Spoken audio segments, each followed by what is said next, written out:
We're about to go sledding. It's like 24 degrees out here. My nuts are officially in my chest.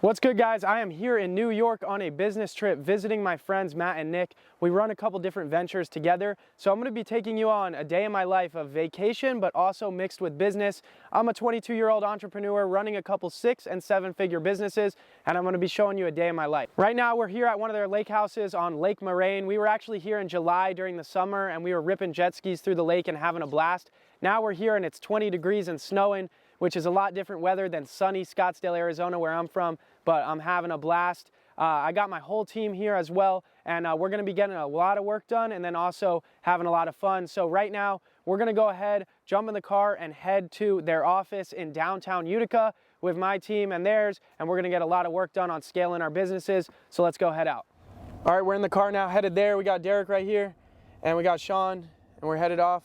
It's like a 40-minute drive though, and the weather's crazy, the roads are crazy, but we'll be there in a bit, and I'll catch you there. All right, yo, we made it here. Downtown Utica, they bought these 2 buildings for their office. We got here, we're waiting for Matt and Nick, but this is Kobe. What's up, guys? He runs all their dispo, so he's doing investor lift, cash buyers, selling all their deals. And then this is Mark, dude's a genius with systems, and he handles all their CRM, all that. So me and him been going back and forth, doing tweaks and stuff. Yeah, so if you guys are on the Whole Scale CRM, my CRM that I use, Mark, their whole team uses it. Mark's been working on it to make it better as well. So yeah, guys, if you haven't checked out my wholesaling CRM, it's wholescalecrm.com. You can get a full demo of it, but yeah, that's what these guys are running, you know, most of the deals, the transactions on, and yeah. So we're gonna get to it, go over some deals, some systems, and we'll keep you posted. All right, this is my good friend Matt. He runs the whole place over here, and this is his beautiful baby, Sienna. She's amazing. She's wow, 6 dude. months old. Oh, wow. You're blessed, bro. She's beautiful. Thank you. Say hi. Yeah. You're blessed, bro. I wish I had a kid. For real. No, you do not. It's so much work, bro. 23 years old with a kid, with a 6-month-old. If you don't have the right girl to be married to, having a kid will literally ruin your life. What's up, boys? So, you doing? Doing good, man. Who's Nick? Doing good, yeah. This is Nick, Matt's partner. What's up, boys? And yeah, good buddy of mine. Let's get it. We're partners in the physical. Just like, just like. It's more than just business. Yeah, yeah. They made that baby. Business. All right, so we got a deal that we locked up a couple weeks ago that we just got pics on that we're gonna send out.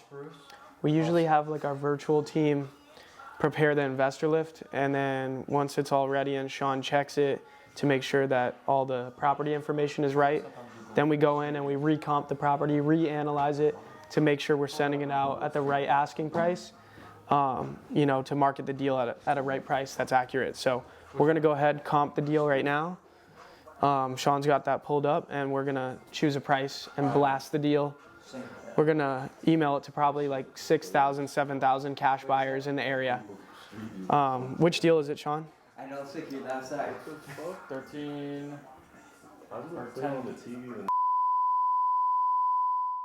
I need you to also. So this is a Kentucky deal that we locked up from cold calling. So we're gonna go ahead, analyze the deal, and blast it out right now. So here's the photos of the property. It's in pretty good shape. The numbers are a little bit tight, so it's more of like a novation deal. We're gonna sell it via the MLS. So Sean's gonna work right now getting connected with our Kentucky realtor to get the property listed as well. Even if it is a novation, we always still blast it on investor lift. So Sean just sent it to 7,000 cash buyers.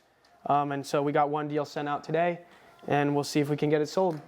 All right, so Matt set a goal like to buy 100 properties, right? Yeah. Yeah, tell him about that. So we bought 100, and between a few partners, 100-something properties.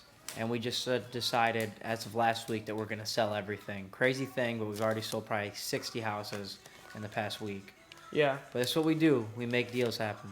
Yeah, and yesterday they had a couple buyers come here and they sold a package of like 20.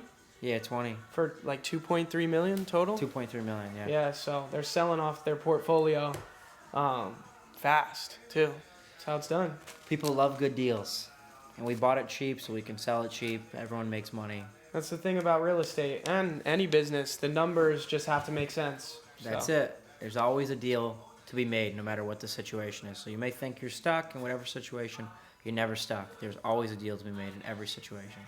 I'm super surprised too. Matt's 23, I'm 22, and the amount of knowledge he has with just everything to do with deeds, lease options, notes, seller finance, everything when it comes to owning property in a bunch of different ways. Because guys, you can buy real estate in so many different ways.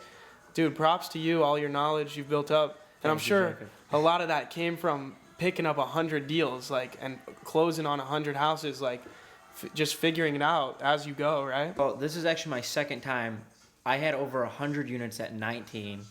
Hated it, got rid of it then. And I'm like, maybe I'm older, I'm more mature. Let's see if I can do it again. I bought stuff for so cheap, so it worked. But at the end of the day, I just didn't want to be tied down to dealing with tenants. So everyone's got a thing what they're good at and what they love in life, and that's what you have to do. What's the headaches with owning them? That's really been the pressure point on thinking that just wholesaling and flipping is more of what you want to do. I think it comes down to your temperament too. So for me, it's hard for me if even if someone doesn't want to pay their rent, at the end of the day, my heart is always that I want it to be for people. It beats towards people, and so when people don't pay, for me to have to evict a family, which is part of the business, and you have to be stone cold and be able to do it. It's hard for me to do it. So it's just, to me, it would have came down. It's not the way that I want to make my money, and there's so many other ways to make money. So I said, you know what, we're gonna do it another way, Yep. and that's what we did. 100 different ways to make money.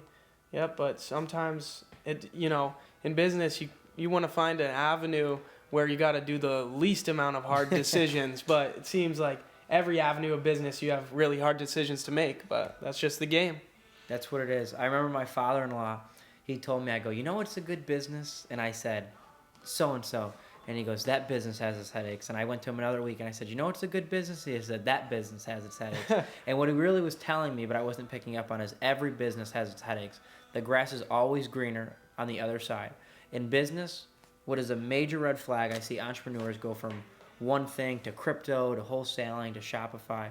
What you want to do at the end of the day is you want to stick to one thing until you have success and then move on. Yeah, the what you need to be successful as an entrepreneur is focus.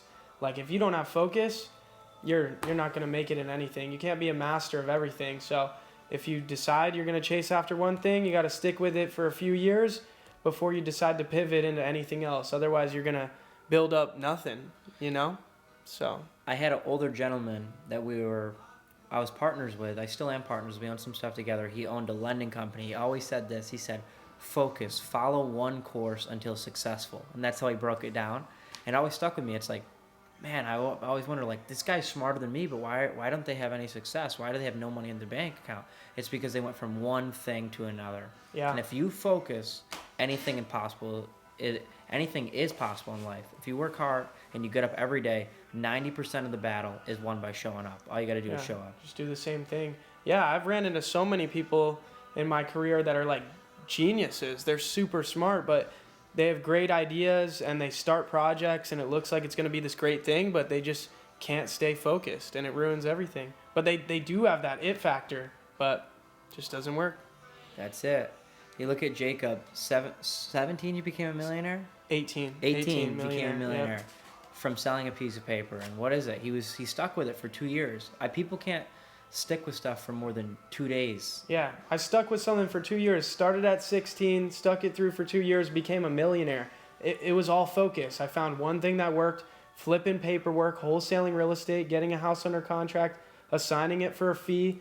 I saw that it worked, had the proof of concept, kept rolling with that. 2 years later, I'm a millionaire. Like, that's the facts. That's the proof of concept for you guys to go out there, find one thing and do it, and you'll end up a millionaire on the other side. Mark and me have worked on a ton of Facebook ads, Google PPC ads. We went through a bunch of mentorships and training together, learning how to run these ads for our different businesses. And another guy that I've been working with recently, Andrew, I'm going to introduce him to Mark so that way we can start collaborating more on more ads Because guys, figuring out the digital ad space it's tough. Like, it's a challenge. So the more resources and the more knowledge we can get from different people, the better. It's always about collaboration, guys. That's how you're going to go to the next level. It's who, not how. So yeah, we're about to jump into this Zoom call, do a quick intro here so that way Mark can work with him alongside with us. So you know how I told you how I went through all those coaching programs and mentorships for the ads? So Mark was actually on every single one of those calls with me. So me and him have been just trying to figure out the ads and stuff. I know you and me have started to work together. And I think, I just wanted to intro because I think as we progress and working together, Mark's going to probably be involved. And I think we can do some great stuff together in the future. So just wanted to intro you guys. Yeah, sounds good.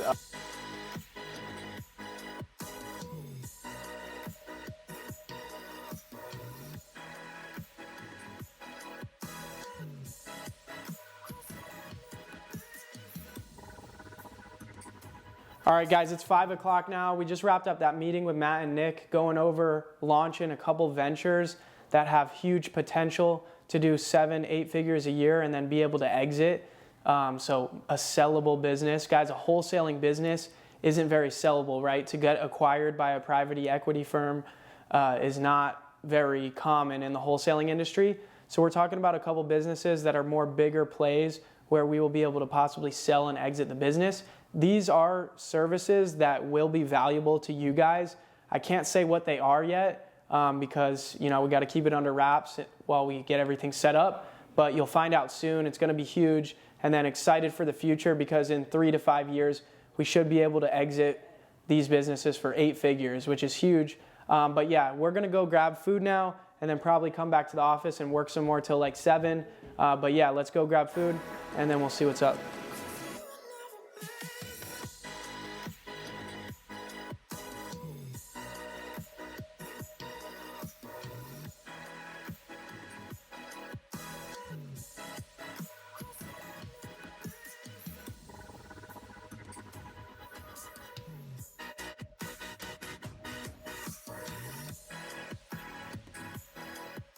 All right, guys, we're headed back to the cabin right now. That was a super successful day. Had a lot of fun. That's going to be it for this video. I hope you guys enjoyed watching a day in my life as an entrepreneur. If you did, make sure you hit the like button and comment down below if you want to see more videos like this.